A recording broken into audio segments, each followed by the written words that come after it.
Welcome, one and all, to the conclusion of 2020's Dragon Ball Dissection December.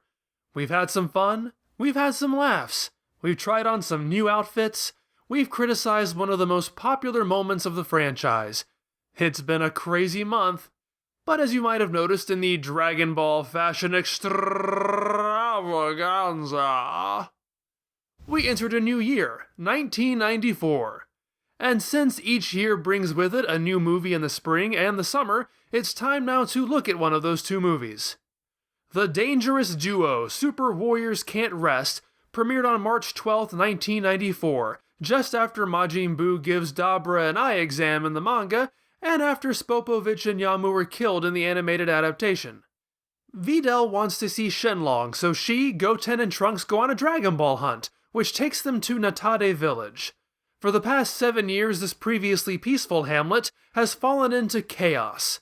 The weather patterns are erratic, a monster attacks villagers, and it seems that making sacrifices to the mountain god is the only thing that can keep them safe. Unfortunately, what's living in the mountain is Broli, who has been frozen there for 7 years since his space pod crashed. And while Goku is gone, Goten is enough of a facsimile to start Broly's roaring rampage of revenge once more. But not before a lot of crazy antics are had by this titanic trio. Seriously, why is the title about a duo? Icky girls don't sell to the stupid Dragon Ball audience? Videl's not even on the poster. Well, I'm making up for that by putting her on the thumbnail instead of Goten and Trunks. Girl power. Where was I? Oh yeah, crazy antics. There are a lot of crazy antics here, and the character roster is not what you'd expect. Sure, Goku and Gohan are here, but with very limited roles, even though they get on the poster. Right off the bat, there is something quite different with this theatrical offering. 1994 is perhaps the most interestingly defined year for the Dragon Ball Z movies. It led to a small quandary for writer Koyama Takao. Power creep was catching up to the animation staff, and Koyama thought they'd already created the strongest villain they could.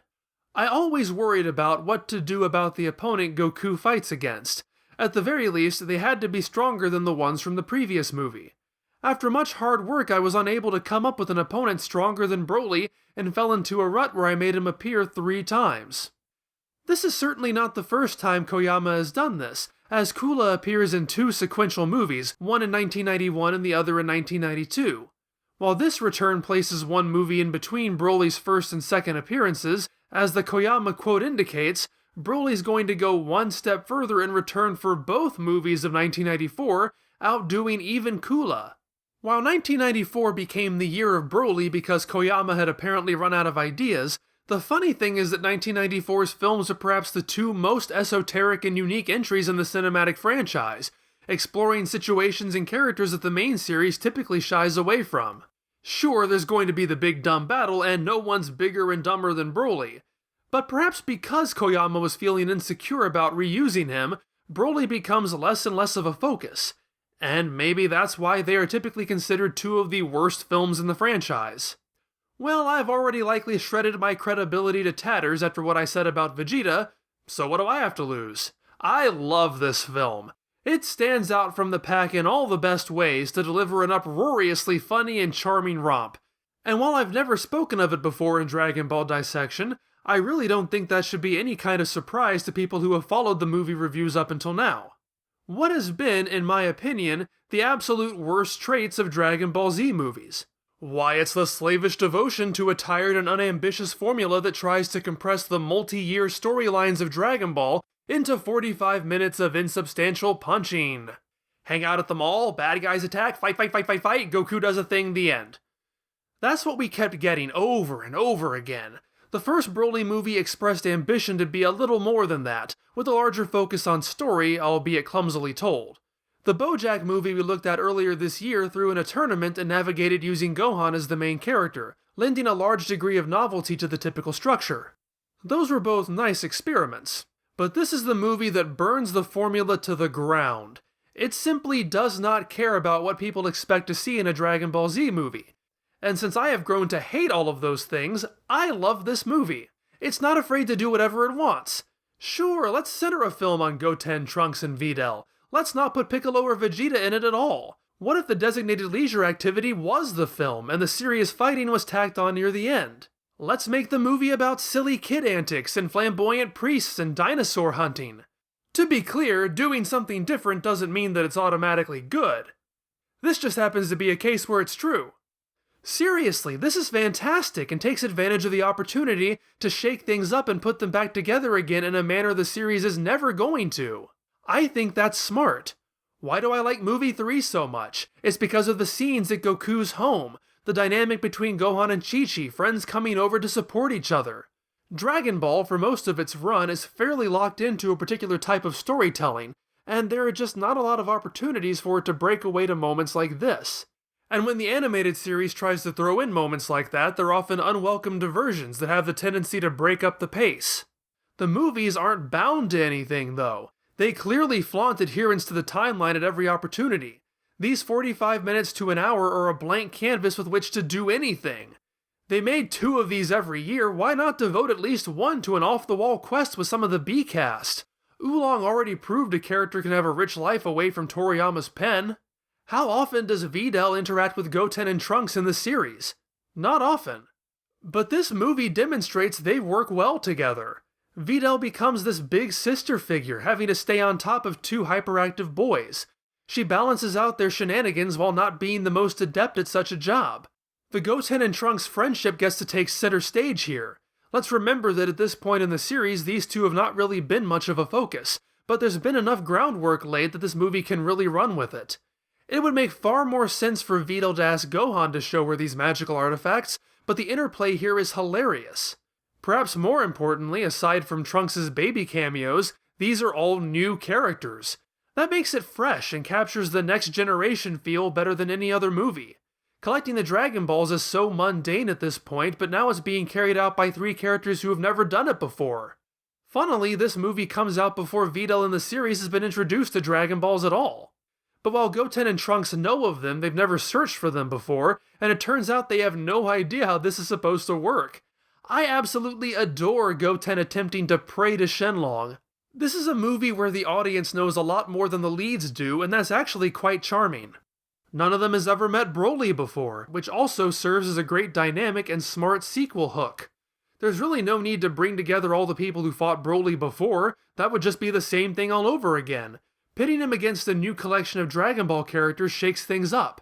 It also introduces a refreshing sense of irreverence towards Broli. These 3 have never been in a battle this serious before. They don't understand who Broli is and they don't care. They simply want to summon Shenlong and have him take care of this weirdo. Even before that, their wishes are suitably immature, far more creative than most Dragon Ball wishes, and drawn with a cutesy bold outline. Of all the complaints I hear about the Broli sequels, the most common I tend to encounter is how Broli is reduced to a snarling unfrozen caveman who has practically nothing to say but Kakarrotto on an endless loop. I can kind of get that. Broli needs balance. But when you get right down to it, he's really not that different here. He was not terribly eloquent to begin with. Paragus was the thinking villain, the scheming villain, the talking villain, the one with the plan, the one with painfully awkward exposition, but the one with the plan. Broli might be the strongest thing Koyama can think of, but even in his previous movie he was more interesting as a concept than as a character. This is Broli off of his leash, and it's about what I'd expect him to be. That doesn't bother me because Broli doesn't get a chance to overstay his welcome. Sure, the movie seems to know what the fans want and opens with a teaser showing exactly who the villain is going to be, as if they're afraid 20 solid minutes of Videl and the gang's wacky antics isn't going to thrill people. Honestly though, I find him far more interesting in this film. See, the balance in movie 8 was provided by Paragus, another villain who could fulfill the roles Broli wasn't capable of. I argue that balance is met in this movie as well. It's just a different type of balance. Broli is chaos. He can't be controlled. However, he is a ludicrously single-minded and driven character. He wants to smash Kakarrotto, that's it. It's a stroke of comedic genius to pair him against 2 of the least focused, least serious characters in the cast. Goten and Trunks keep him on his toes because their brand of chaos clashes with his. They're just too innocent, too scattered, and too playful to meet him on his own level at first. I think that might also be what rankles a lot of people. Broli is the butt of jokes for a portion of this movie. I don't really have any reverence for the character, so I'm not offended at him being used for fun. I think he's put to good use here. He's still given plenty of opportunity to be intimidating, but in a much more palatable dosage. When he's presented as less intimidating, I think the script straddles that line of keeping Broli at bay just enough to make it believable. He's not a pushover, he's not made into a joke, nothing about him is fundamentally changed. It's simply the jarring juxtaposition of his seriousness with their silliness that makes it comedic. Broli bending Trunks over his head is pretty brutal, but the fact that it causes Trunks to lose bladder control and pee on Broli dissolves the tension.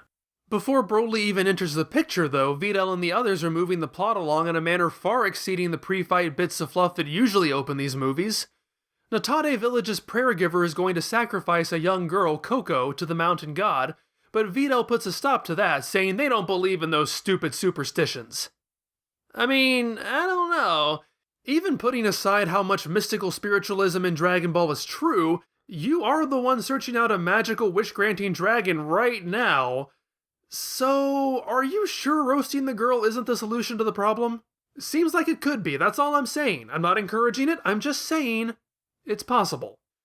Natade Village and its inhabitants could certainly stand to be fleshed out more. The village and its one named resident fulfill the obligatory name pun quota.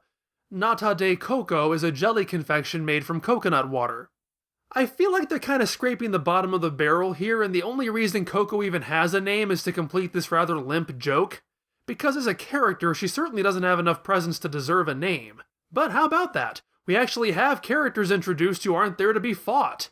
They're not great and are more or less dropped once Broli shows up, but the Om Bachama Jachama priest in particular is pretty fun, and he will get some kind of resolution to his role here, even if it's not in this movie. In the grand tradition of, we'll take care of monsters ourselves, you simple townsfolk, Videl volunteers their services in eradicating the threat.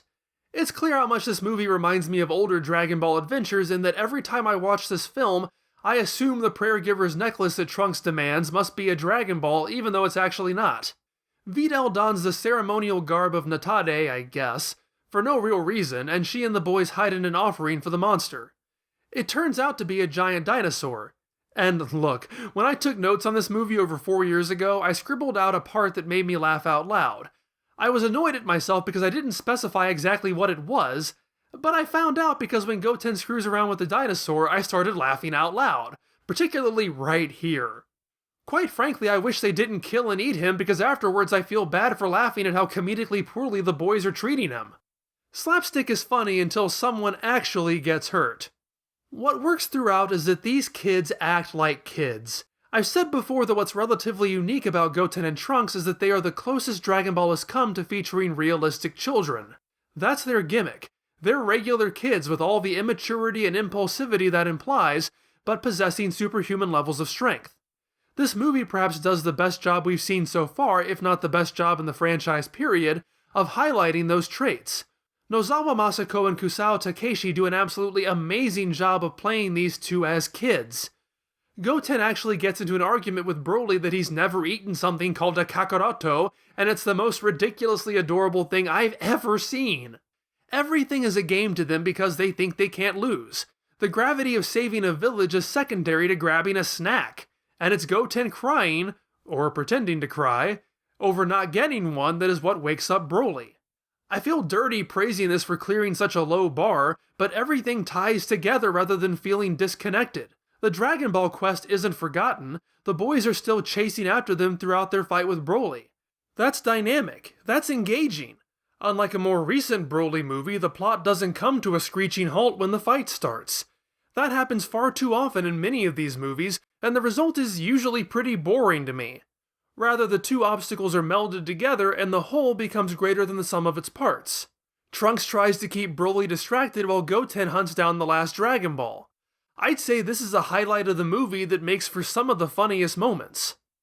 I don't think the dinosaur was a red herring because clearly Broli wasn't doing anything to these people.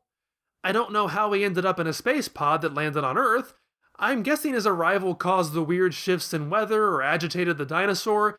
It's not terribly clear, but what I do know is that this adventure ties directly into and causes the main conflict. That's much more than I can say for the world's most beautiful girl in the world contest. Ugh.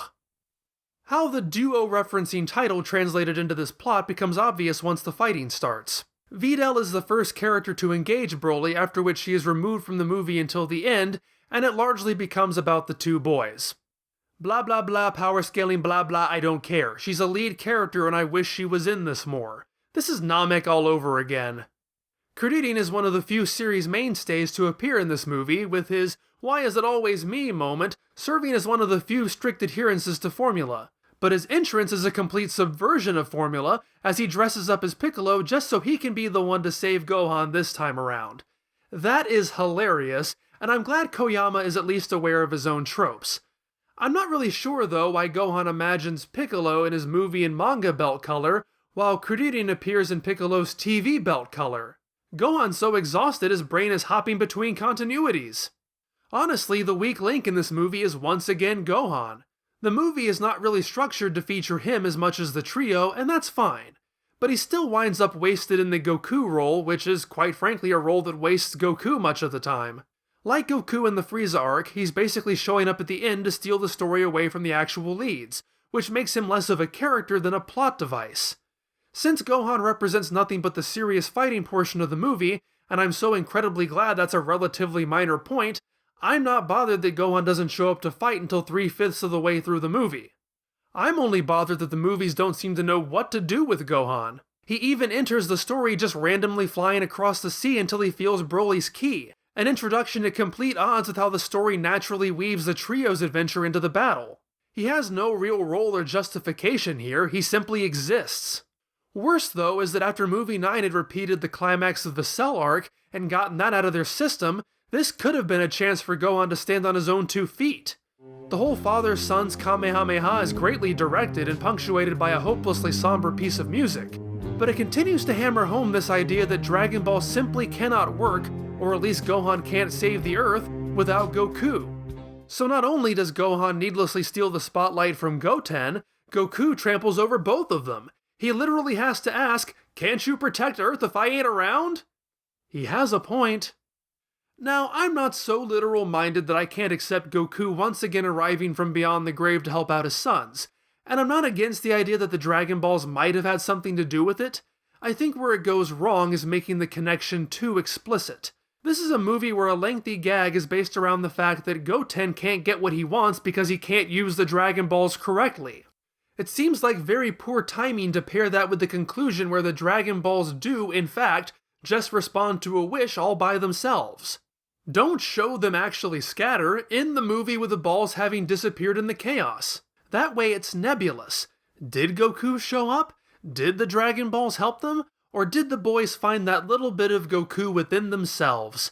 That's how it should have been. It would have been far more satisfying, far more logical, and far more mystical.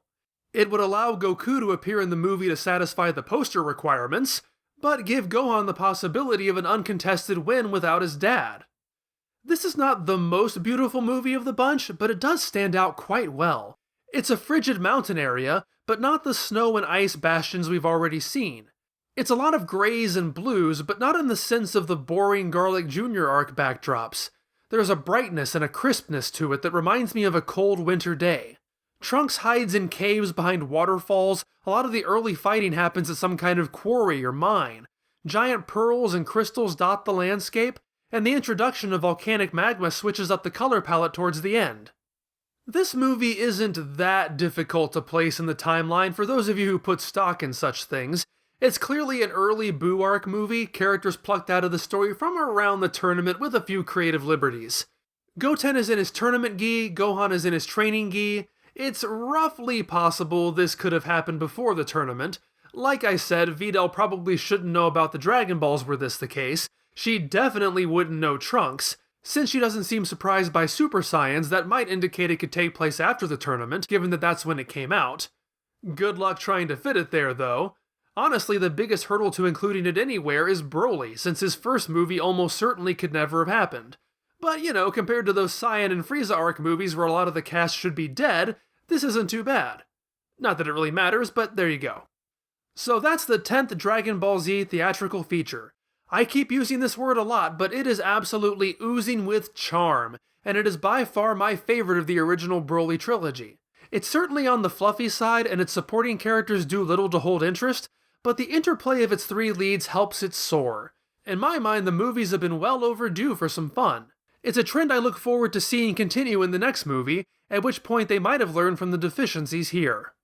Well, that is it for Dragon Ball Dissection December. As always, thank you so much for joining me for my videos. This has been a rough year for a lot of us, and I hope in 2021 we can begin to return to some sense of normalcy and safety. But even throughout this craziness, you guys have ensured that I'm able to do this, able to expand, able to make the best videos I can. I've discussed it at length already, so I won't get into it again, but while there were a lot of weird, amazing, and sad coincidences that lined up to allow me to do this full time, it's because of viewers like these that I'm able to continue doing it. And I passed 20,000 subscribers this month, a milestone I've been looking forward to for a very long time. Thank you. Expect me back really soon as I continue to create videos I hope you love. And when we return to Dragon Ball Dissection in the new year, it will be with the Majin Buu arc Part 14. Have a happy new year, and I'll see you there!